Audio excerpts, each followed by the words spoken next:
Doubt of বিল্লালের মতো মানুষ তোর মতো ভাত খাইতে পারে? এই আপনি নাকি নিজেকে অনেক বড় মহান দাবি করেন। আমি তো আমার নিজের মনে করো ওই যে মহান দাবি করি, কারণ হইলো কি আমি যে মানুষের অনেক উপকার করে দেবো বুঝছেন নি, এই জন্য আমি এই মনে করেন নিজের মহান দাবি করি। प्यारी समझ गई। আপনি কি এমন উপকার করছেন যার কারণে নিজেকে মহান দাবি করেন? আমাকে একটু বলেন। উপকার ভোর 4টার সময় ঘুমাই ओ देख देख যাতে বাড়িটা চুরি না হয়, আর রাস্তায় মেয়েদের পিছন পিছন ঘুরি যাতে এই মেয়েদেরকে আর কেউ ডিস্টার্ব না করে। আমি পারি না আর পারি না। বাবার কথা কি বলবো, বাবার পুরো বিড়ির বান্ডিলটাই আমি শেষ করে দেই যাতে বাবা অসুস্থ না হয়। কেন মরি না?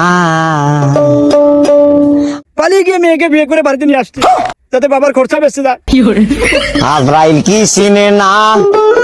তারপরে কষ্ট মষ্ট কইরা বাপের পকেট থেকে শুরু কইরা প্রতি মাসে 500 টাকা মোবাইলে এমবি পড়ি যাতে ডাউট অফ বিল্লালের মতো মানুষ তোর মতো ভাত খাইতে পারে, লাখ লাখ 44 টাকা যাতে ইনকাম করতে পারে। এরপরে অমরন ফায়ার আরো আছে না যারা সেলিব্রিটি, তারা যাতে সেলিব্রিটি হইতে পারে। এটি মানুষের উপকার না তো কি ভাই বল? আমি কি মহান ব্যক্তি না? शाबाश बेटा। হ্যালো